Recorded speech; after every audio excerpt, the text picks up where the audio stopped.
Hello guys, I am Kuldeep Kumar from GP Singh SS inter college Tarapur. आज हम विषय रसायन विज्ञान क्लास 12 के दूसरे चैप्टर विलेन सॉल्यूशन के बारे में विस्तार से पढ़ेंगे। तो सबसे पहले आप लोग ये जान लीजिए कि विलेन होता क्या है। तो विलेन की अगर डिफिनीशन की बात की जाए तो विलेन में आपको बताना है कि विलेन दो या दो से अधिक अवयवों का समांगी मिश्रण होता है। विलेन दो या दो से अधिक अवयवों का समांगी मिश्रण होता है। अगर इसके एक एग्जांपल से हम इसको देखते हैं जो कि थोड़ा समझना ज़्यादा आसान है। जैसे कि मान लीजिए कि चीनी और प्लस जल, अगर चीनी और जल को मिला देंगे तो शरबत बनता है, ये सभी लोग जानते हैं। तो इसी के माध्यम से हम विलेन, विलायक और विलेय की परिभाषा समझेंगे। इसमें जो चीनी होती है वो एक प्रकार का विलायक होती है, विलायक नहीं, विलेय होता है, विलेय होता है। और जो जल होता है वो एक प्रकार का विलायक होता है, और जो शरबत होता है वो विलेन होता है, विलेन सॉल्यूशन। तो इसी से अब हम समझ सकते हैं विलेन की परिभाषा कि विलेय और विलायक के मिश्रण को विलेन कहते हैं। इसकी परिभाषा क्या होगी? विलेय और विलायक के मिश्रण को, विलेय और विलायक के मिश्रण को विलेन कहते हैं। एग्जाम्पल में जैसे कि शरबत। ये आपको ध्यान देना कि इसमें समांगी मिश्रण होता है हमेशा। विलेय और विलायक के समांगी मिश्रण को विलेन कहते हैं, विलेन कहते हैं। इसके बाद अगर विलेय की बात की जाए तो विलेय क्या होता है? विलेय बताना है कि विलेयन में जिस पदार्थ की मात्रा सबसे कम होती है उसे विलेय कहते हैं। जैसे कि चीनी, विलेयन में जिस पदार्थ की मात्रा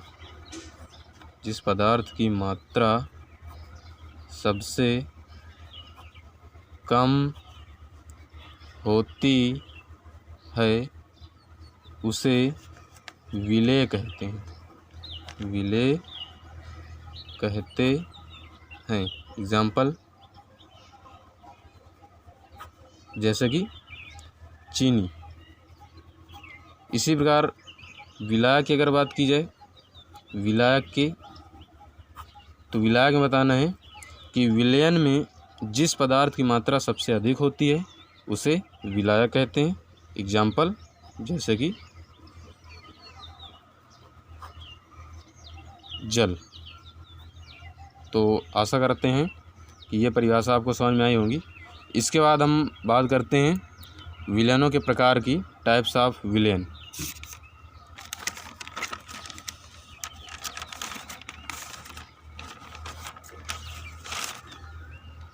विलेनों के प्रकार की, विलेन के प्रकार, टाइप्स ऑफ सॉल्यूशन।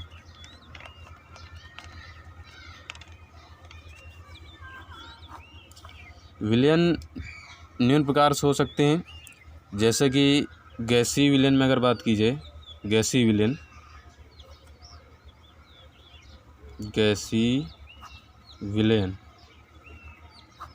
तो गैसीय विलेन में जैसे कि विलेय एक तरफ लिख लीजिए और एक तरफ लिख लीजिए विलायक।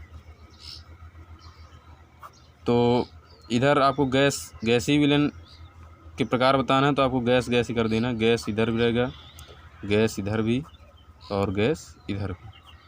अब इसमें अगर गैस को गैस के साथ मिलाते हैं ठोस को गैस के साथ मिलाते हैं और द्रव को गैस के साथ मिलाते हैं। तो ये इनके प्रकार होते हैं। अगर इनके एग्जाम्पल की बात की जाए तो गैस के साथ एग्जाम्पल जैसे कि ऑक्सीजन व नाइट्रोजन का मिश्रण। एग्जाम्पल की अगर बात की जाए तो ऑक्सीजन और नाइट्रोजन इनका मिश्रण हो सकता है। और ठोस और गैस के मिश्रण की अगर बात की जाए तो नाइट्रोजन गैस में कपूर का विलयन जैसे हो सकता है। और द्रव को गैस के मिश्रण से अगर बात की जाए तो नाइट्रोजन गैस में क्लोरोफॉर्म को मिश्रित किया जाना, ये इनके एग्जाम्पल हैं। इसी प्रकार दूसरा आता है द्रव विलयन। जैसे गैसीय विलयन होगा, इसी प्रकार होता है द्रव विलयन। दूसरा प्रकार द्रव विलयन। द्रव विलयन में जैसे कि गैस का द्रव के साथ विलयन, द्रव का द्रव के साथ विलयन और ठोस का द्रव के साथ विलयन। जैसे कि गैस का ये विलय हो गया और ये द्रव विलायक हो गया, इनके साथ विलयन। और द्रव का द्रव के साथ विलयन और ठोस का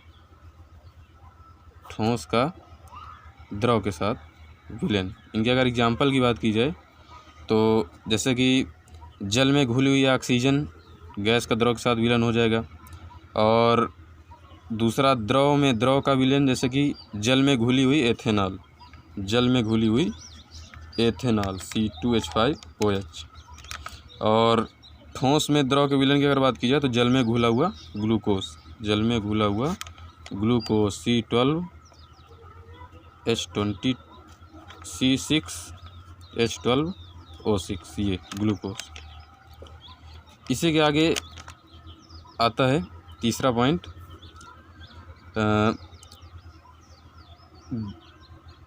ठोस विलयन। इसके पास आते हैं ठोस विलयन। तो ठोस विलयन में जैसे कि गैस का ठोस के साथ विलयन और द्रव का ठोस के साथ विलयन और ठोस के साथ विलयन। इनके अगर एग्जाम्पल की बात की जाए तो जैसे कि पहला हो जाएगा गैस का ठोस के साथ विलयन और द्रव का ठोस के साथ विलयन और ठोस के साथ विलयन। इनमें अगर एग्जाम्पल की बात की जाए तो डाई हाइड्रोजन का पैलेडियम में विलयन गैस का ठोस विलयन कहलाता है। पारे का सोडियम के साथ अमलगम, आपने नाम सुना होगा, पारे का सोडियम के साथ अमलगम, ये द्रव का ठोस में मिश्रण हो जाएगा। और ठोस का ठोस में विलयन जैसे कि तांबे का सोने में विलयन। अब हम आगे बात करते हैं कि विलयनों की सांद्रता को व्यक्त कैसे किया जाता है। विलयनों की सांद्रता को व्यक्त करना, इसको समझेंगे।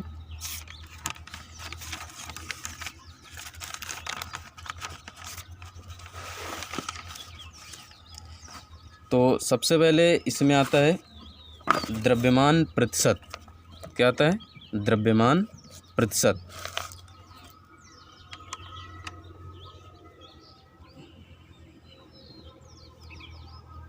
द्रव्यमान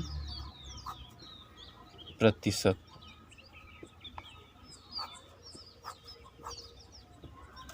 द्रव्यमान प्रतिशत में क्या होता है कि इसमें विलयनों के अवयवों को द्रव्यमान प्रतिशत में व्यक्त करने के लिए एक सूत्र होता है। वो सूत्र आपको याद रखना है। सूत्र होता है विलयन में उपस्थित अवयवों का द्रव्यमान,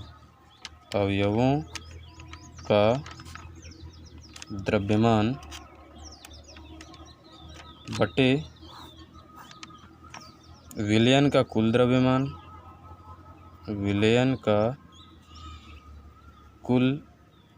द्रव्यमान और गुणे 100 कर देते हैं। गुणे 100 कर देना है। ये होता है द्रव्यमान प्रतिशत। इसके बाद हम आगे इसी में कुछ न्यूमेरिकल इनसे संबंधित डिस्कस करेंगे। पहले थ्योरी की बात कर लेते हैं। इसके बाद आता है आयतन प्रतिशत, ये पहला हो गया। दूसरा होता है आयतन प्रतिशत। आयतन प्रतिशत, आयतन प्रतिशत, इसमें इसको व्यक्त करने के लिए निम्न सूत्र होता है। आयतन प्रतिशत को, आयतन प्रतिशत को निम्न सूत्र द्वारा व्यक्त किया जाता है, व्यक्त किया जाता है। सूत्र इसका होता है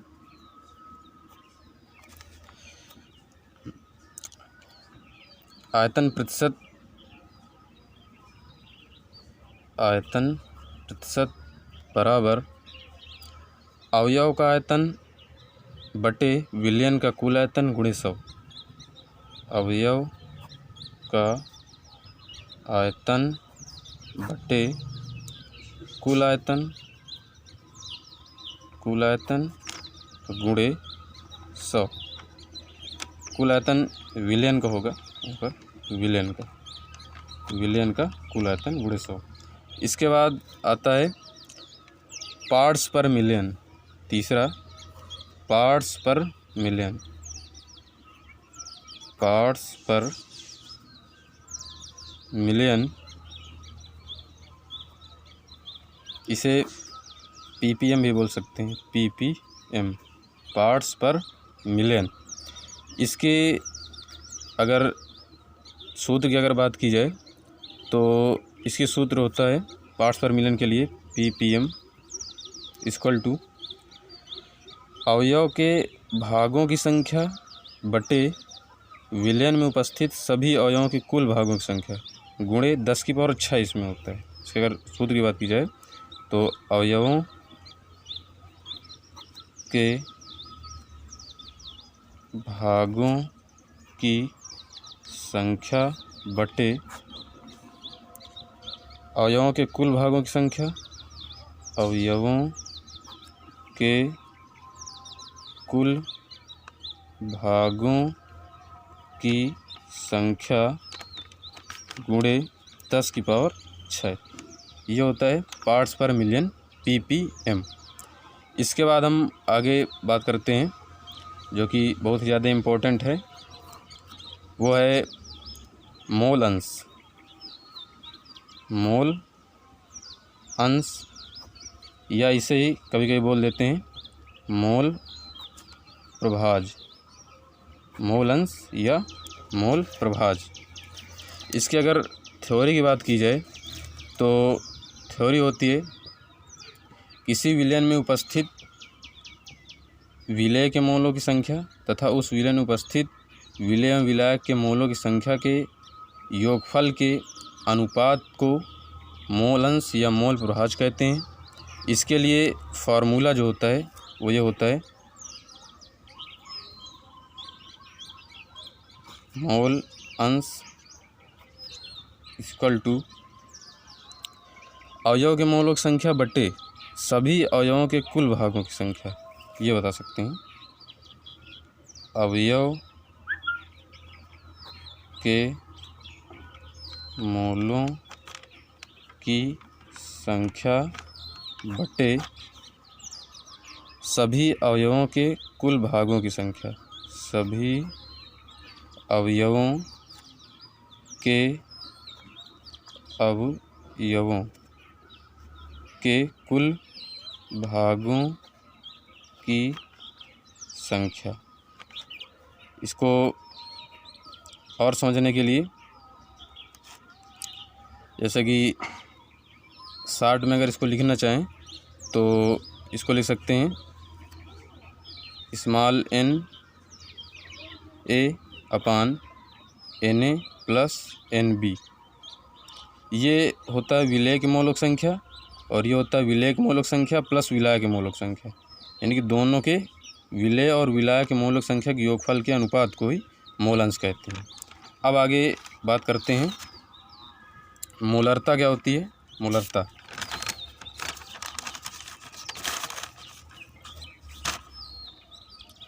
मोलरता।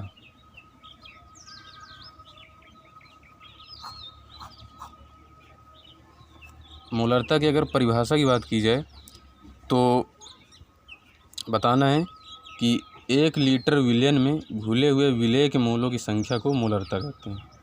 1 लीटर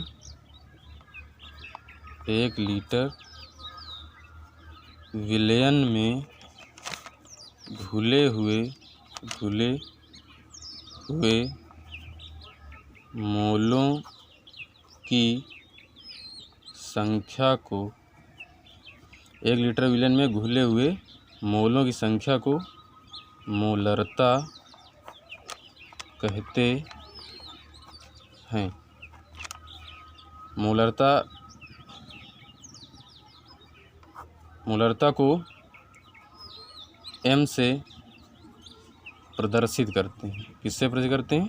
m से प्रदर्शित करते हैं। m बराबर होता है मोलरता और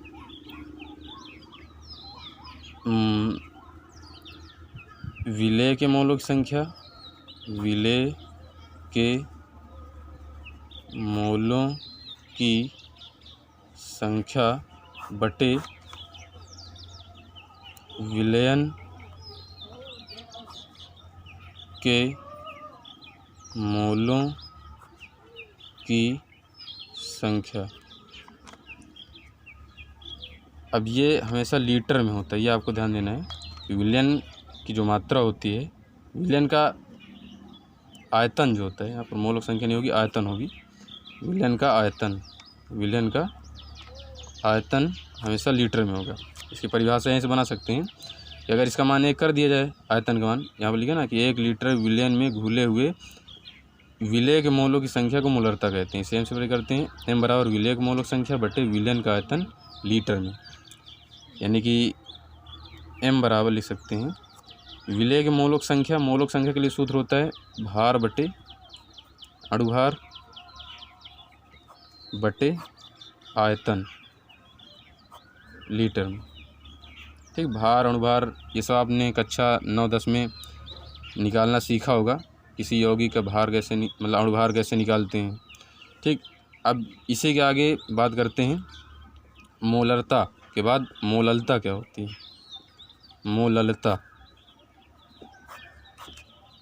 मोललता में इसकी परिभाषा भी मोलरता की तरीके है। जैसे कि इसमें 1 लीटर विलयन में घुले हुए मोलों की संख्या होती है, इसमें 1 किलोग्राम विलयन में घुले हुए विलायक के मोलों की संख्या को मोललता कहते हैं। जैसे कि इसकी परिभाषा अगर बात की जाए तो 1 किलोग्राम विलयन में 1 किलोग्राम विलायक में घुले हुए मोलों की संख्या को मोललता कहते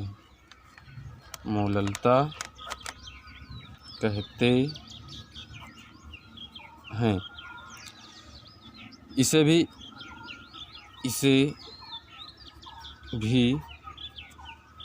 m, अब इसमें m स्मॉल m होता है, ये आपको ध्यान देना है। कैपिटल M और यहाँ पर स्मॉल m से प्रदर्शित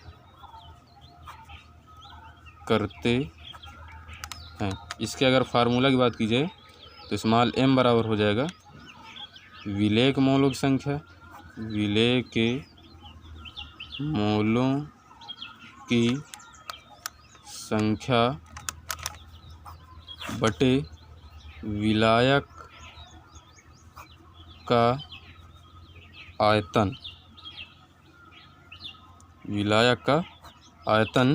और ये किलोग्राम में रहेगा। किस में रहेगा? किलोग्राम में। ये आपको ध्यान देना है। अब इसके बाद इसमें इनसे संबंधित कुछ न्यूमेरिकल हैं जिनको हम अगली वीडियो में डिस्कस करेंगे। थैंक यू, धन्यवाद।